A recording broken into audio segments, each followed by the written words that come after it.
This is a video response to the video by Farruco, who is a young flamenco dancer that comes from a long line, a dynasty if you will, of flamenco dancers. The original being Farruco, who is this young man's grandfather. Farruco, along with his brother Farruquito, kind of carry the torch for that family because the grandfather was known for his masculine style of dancing. And that brings me to the point of why I wanted to really comment on this video. In the video you'll notice the man that's dancing in the video is just that. He's dancing like a man, and I think this is something we're getting away from in flamenco. Not only just in flamenco too, but you could make the argument that in society at large the same trend seems to be happening. So I don't know if the arts are influencing life or life is influencing arts, the eternal question. But in this case, you notice how clearly he communicates to an audience. So it's very clear in his body what he's doing, and in his facial expression, and just his overall musical intention.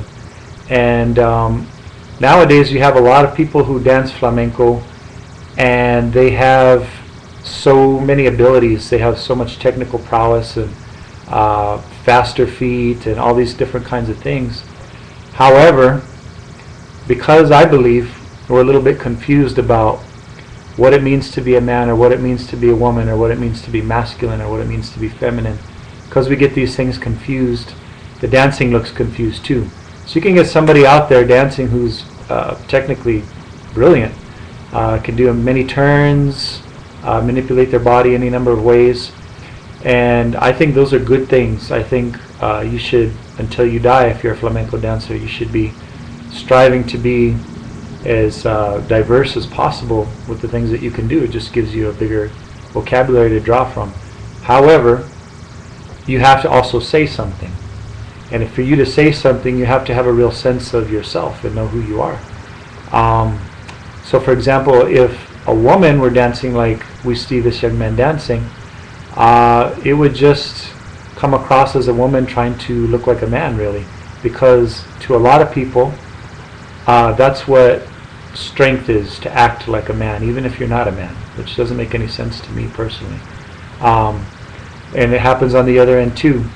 For men to be expressive or to be sensual, or these kind of things we like to see in art, sometimes they feel like they have to be feminine, or they have to behave in a feminine way, or dance in a feminine way in this case, which is something I just don't think fits. I mean, we can argue all day about natural order of things, or natural state of people, and those kinds of things, but clearly when you see a man trying to dance like a woman, it looks like a man trying to dance like a woman. If he can get as close as he possibly can aesthetically and physically to dancing like a woman, but the essence isn't there.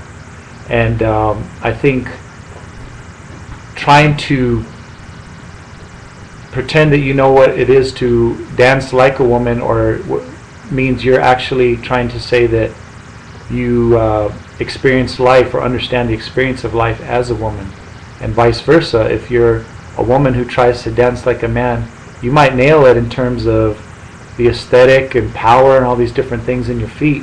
However, you're kind of missing the mark. You're just not capturing the essence, because you don't know what it is to be a man. So I guess my overall message and the thing to be commended from Farruco is, be yourself when you dance. And if you're a man, then be a man. Dance like a man. And if you're a woman, dance like a woman. And that's not to say that you can't be sensual as a man, or you can't be powerful as a woman, but search for the power in your femininity, or seek the sensuality in your masculinity.